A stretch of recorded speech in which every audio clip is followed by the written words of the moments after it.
Good, good morning? Stress na pala. Good afternoon. Good afternoon po. Anong mission natin today, Kush? Mission natin today. Mathematics. So, na-realize lang namin na pinapakita namin sa inyo kung ano yung mga magandang puntahan dito. Pero hindi namin kayo tinuturuan mag-commute. So, ngayon, para maiba naman, tuturuan namin kayo paano gamitin yung best way to get around dito sa Seoul. Pero hindi siya for everyone, pero mamaya natin i-discuss yan. Ano to, Mary? Ito ay yung train nila. Yung subway train. Subway train? Subway system. Yes. Ito pag first glance, parang medyo nakakalito. Pero today, tuturo namin sa inyo kung gaano siya kasimple gamitin. Tapos papakita rin namin sa inyo yung benefits niya, kung bakit good siya for most people na nagka-travel. Oo, siya talaga yung, well, I think siya yung best option for most people. Mamaya nga i-ano natin mga disclaimer. First, tignan muna natin kung paano siya gamitin. Tara. Gamitin natin.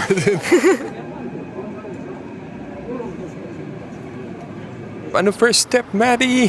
First step is download the Naver Maps app. Naver Map lang. Naver Map Naver app. Map app. Super useful ng app na to kasi pwede nyo ilagay lang kung saan kayo pupuntain, saan kayo manggagaling. Yes. Tapos sasabihin na niya sa inyo, anong station, saang exit kayo papasok, weird, exit na papasok, parang subway exit na papasukan nyo. And saan kayo lalabas pagdating nyo dun sa destination. And if kung kailangan mag-walk kayo ng 100 meters and then turn right, very specific yung instructions so hindi kayo maliligaw. Kasama yon, yung hindi lang yung sa train, kasama na yung pati lalakaran. Tapos kung if ever lang kailangan mag-transfer, mag-bus, andun na rin, kasama na lahat. Pati yung time it takes, magkano yung train, lahat na ng info, hindi ka na maliligaw pag may ganun ka.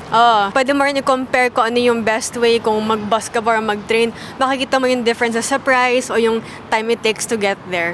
Tapos yung andun yung iba-ibang routes, parang Waze. Ganyan. Tapos kung hindi kayo marunong mag-Korean, okay lang kasi meron siyang English. Pwede nyo piliin English or in Hangul nakasulat.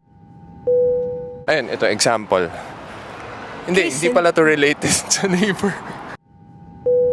So, aside from yung Naver app, kahit wala ka namang app na ganun, like, actually, madali lang mag-get around sa subway station, no? Basta sundan mo lang yung signs. Kasi yung mga stations, yung mga lines, color-coded siya.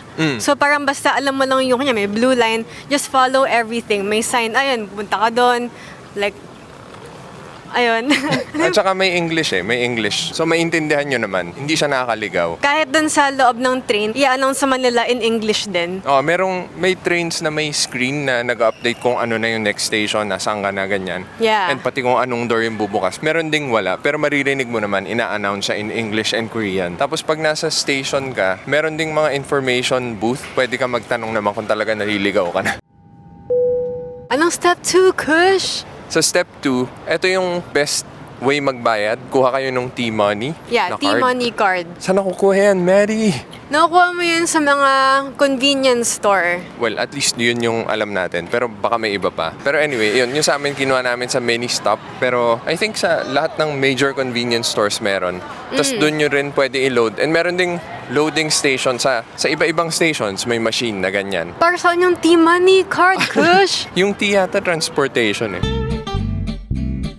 So, pwede nyo siya gamitin hindi lang sa train, sa subway, pati sa bus, pati ba sa taxi? I think pwede sa taxi. May isang option kasi, pwede rin kayo kumuha ng single journey tickets na every time alis kayo, bibili kayo nun. Tapos, Sa train station na mismo. Oo, tapos pagdating sa destination, ibabalik nyo yung card na yon. Tapos may babalik na deposit, parang 101. Parang ganun. Pero pag naka T-Money kasi kayo, wala nang ganun-ganun destination. Basta pagpasok nyo sa station, tap, tapos siya na yung magko-compute. So super convenient nun, hindi na kayo pipila, ganyan. Maganda rin siya kasi pag sa bus din naman, ang option mo kasi either T-Money or yung cash. Pero mahirap kasi kung walang panukli, kung problema ka pa.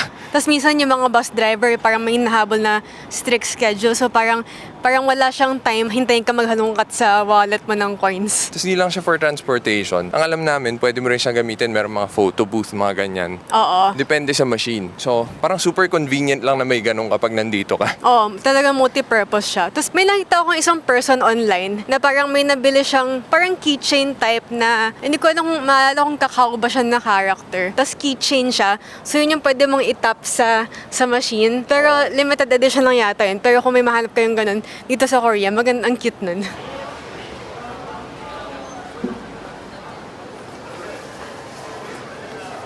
So ngayong alam nyo na kung paano gamitin yung subway system dito. Ano yung benefits, Mary? Bakit nga ba siya yung best option for most people and most situations? Unang-una, one of the most important reasons for me o benefits for me is lagi silang may banyo na hanggang 12 midnight. Ito hindi nagmamatter kung gaano kahaba yung biyahe. Kasi anytime pwede kayong bumaba lang sa kahit anong station, magbanyo, tapos sakay kayo doon sa next train. So super convenient yan. Kasi parang kanina, pumunta tayo sa Jamshil. From Dongdaemun, ilang stops yan? Parang 14? Parang 13, 14 stops. Oh, so mahaba-habang biyahe yun. So kung kailangan umihi, madali lang. Yeah. Or pag masakit siya nyo.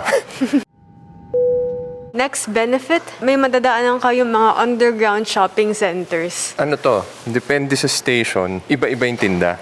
Merong yung usual, mga clothes, mga accessories. Tapos merong, nyari dito sa area namin, may isang mahabang stretch na puro mga sports apparel. Yung parang i-customize for sports teams, ganyan. Tapos merong mga suits, leather shoes, mga ganyan. May mga specialty stores na doon nyo lang makikita.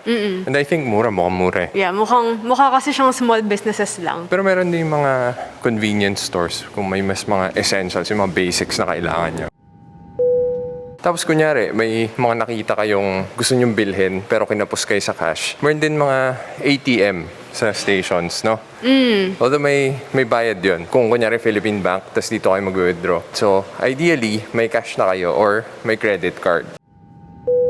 Kasi isa pang maganda sa mga station na ganito, some of them have lockers. Actually, hindi ko alam kung lahat. Parang lahat ng nahintuan natin so far meron. Oo. So parang I guess kung may kailangan kayong iwan muna doon, parang kaya on your way to a place kayo pero ang dami yung dalang gamit. Or nag-shopping na kayo dito, lilipat kayo somewhere, pwede nyo iwan muna sa locker yung mga napamili para makapamili pa kayo ng more. Yeah.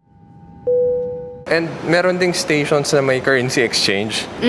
So kunyari hindi nyo pa napalit lahat ng pera nyo, pwede nyo rin gawin sa ibang stations yan.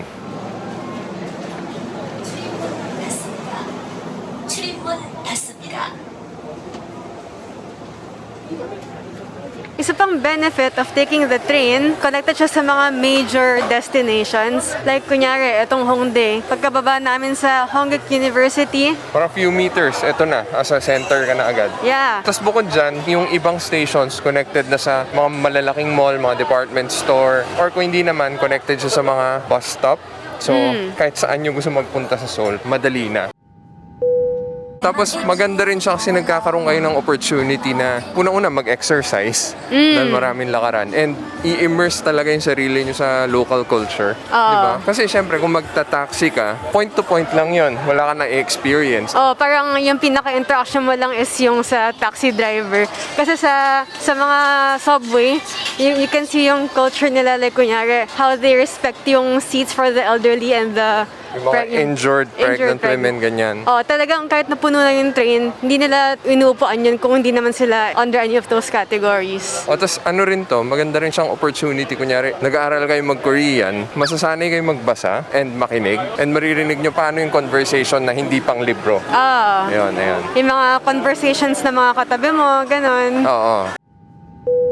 And of course, isa pang benefit is a lot cheaper siya than yung other transportation options mo. And you'll get to your destination faster kasi iwas traffic. Oo, minsan kasi nagkakaroon din, may mga nadadaanan kami na may build-up. So ito, well, kung nag-MRT kayo, parang ganon, pero mas malamig to, mas malinis, and mas maraming trains na gumagana.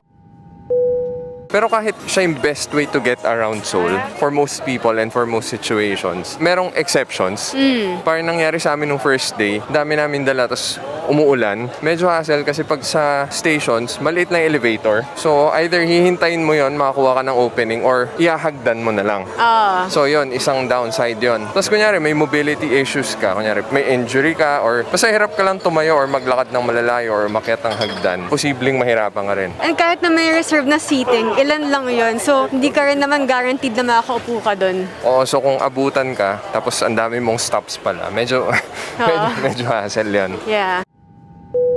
Isa pang parang medyo drawback, kahit pinoprotect ka niya sa, kunyari, weather, maulan, mas snow o sobrang init, yung lalabasan mo, hindi siya laging covered pag mag-exit ka na. So, posible ka pa rin maulanan o mainitan o maglakad sa snow, ganyan. So, yun yung isang consideration. So, kung malala yung weather, baka better mag-taxi or mag-bus. Ay, hindi bus, taxi, I think, no? Tapos isa pa nga doon, pag rush hour, makakaiwas ka sa traffic, pero sasabayan mo naman yung mga big crowds talaga. Yung medyo para kayong sardinas. Oo, tas posibleng matagal din kayo maghihintay sa station bago kayo makasakay. Pero kung tourist kasi kayo, madali iwasan yun eh. Basta wag nyo lang sabayan yung pasok and uwi from office. So yun na nga, no? Ano nga ba? So, ngayon marunong na kayo gamitin yung subway system dito sa Seoul. Kung may questions pa kayo or meron kayong hindi na gets, comment nyo lang sa comment section. Tapos next episode, abangan nyo, balik pasyal na tayo since marunong na kayo mag-train.